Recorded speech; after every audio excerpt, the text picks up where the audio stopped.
pesan khusus nggak dari Bu Ulfa tentang nanti ketika teman-teman ini melaksanakan sosialisasi ini di daerahnya masing-masing?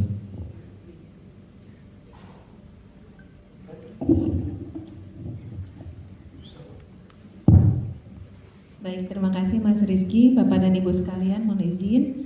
Nanti kita akan, sudah ya Mas Rizky, kita sudah buat RTL, itu kan ya Bapak dan Ibu sekalian. Jadi itulah yang akan menjadi tanggung jawab tugas Bapak Ibu sendiri. Jadi yang memberi tugas itu bukan kita, Mas Rizky. Bapak Ibu sendiri yang menghitung-hitung kapasitasnya dalam melakukan sosialisasi, diseminasi ke daerah.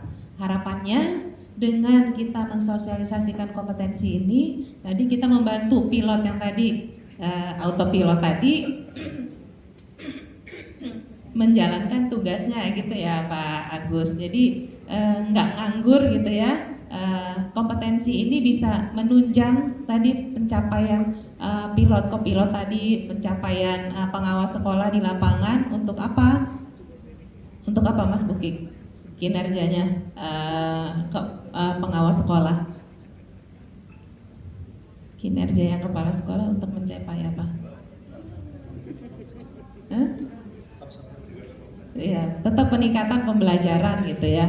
Nah, itu dengan cara apa kita memberdayakan tadi, mendampingi kepala sekolah gitu. Ketika kepala sekolah sudah bisa mampu melakukan tugasnya dengan baik, itu akan turun juga ke guru-guru gitu ya.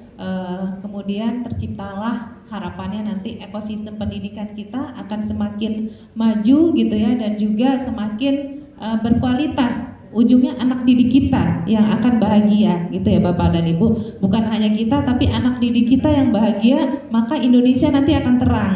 Kata Mas Menteri di 2045 Indonesia emas itu bukan sekedar wacana, kalau kata anak Gen Z sekarang, bukan sekedar harapan, tetapi langkah-langkah konkret yang sudah kita lakukan ini menjadi jembatan, kalau kata Pak Dirjen Iwan gitu ya. Jadilah kita jembatan dalam ekosistem pendidikan ini. Sehingga kami sangat berharap Mas Rizky nanti diseminasinya, sosialisasinya kita lakukan dari hati dan akan sampai ke anak didik kita. Terima kasih Mas Rizky. Terima kasih Bu Ulfa.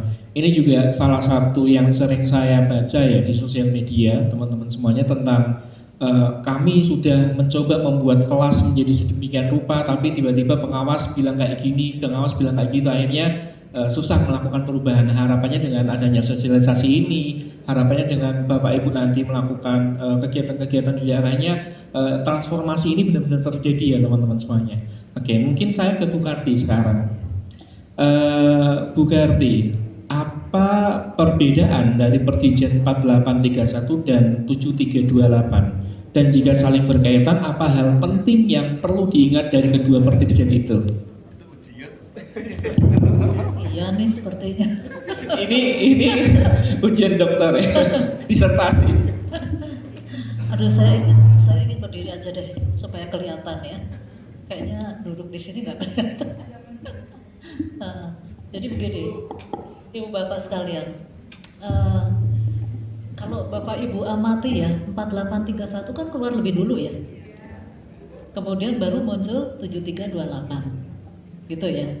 Nah, itulah muncul peran barunya dulu karena ada berbagai transformasi gitu ya, mulai dari pembelajaran, satuan pendidikan, terus menuntut juga perubahan peran dari gurunya, kepala sekolahnya ya. Jadi kalau gitu pengawas juga harus menyesuaikan peran tugasnya.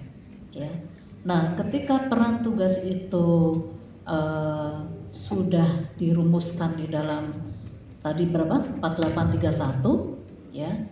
Itu kan sebetulnya menggambarkan atau representasi dari tugas pengawas sekolah yang terstruktur sistematis dalam siklus pendampingan.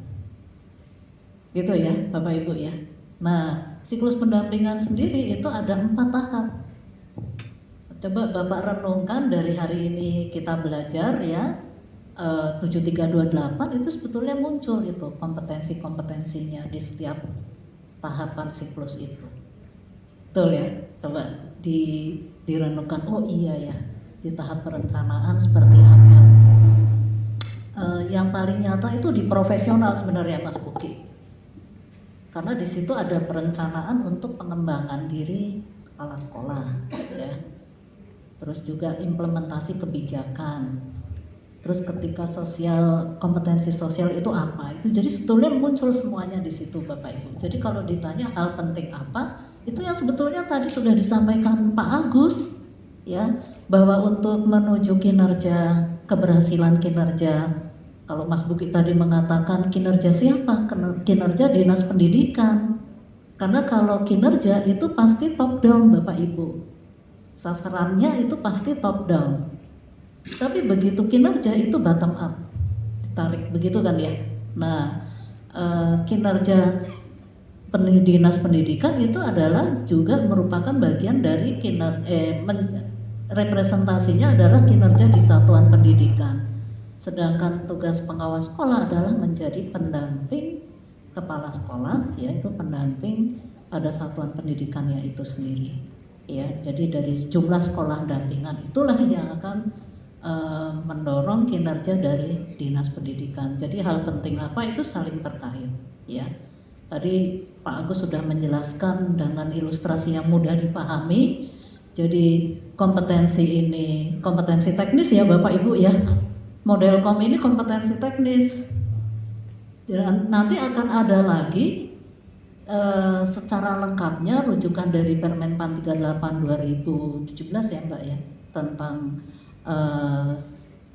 standar kompetensi ASN. Itu ada 2 kompetensi lainnya, yaitu kompetensi manajerial dan kompetensi sosiokultural. Sedangkan 2 ini sebetulnya generik ya untuk semua ASN, sebetulnya di mana-mana itu juga isinya. Ya, maka kompetensi teknis inilah yang harus dikembangkan oleh masing-masing instansi pembina. Dan untuk pengawas sekolah di PS ini ada 3 kompetensi, yaitu sosial, kepribadian, dan profesional. Seperti itu Mas Rizky. Oke, baik Bu Karti, terima kasih teman-teman semuanya. Oke, jadi pertanyaan yang susah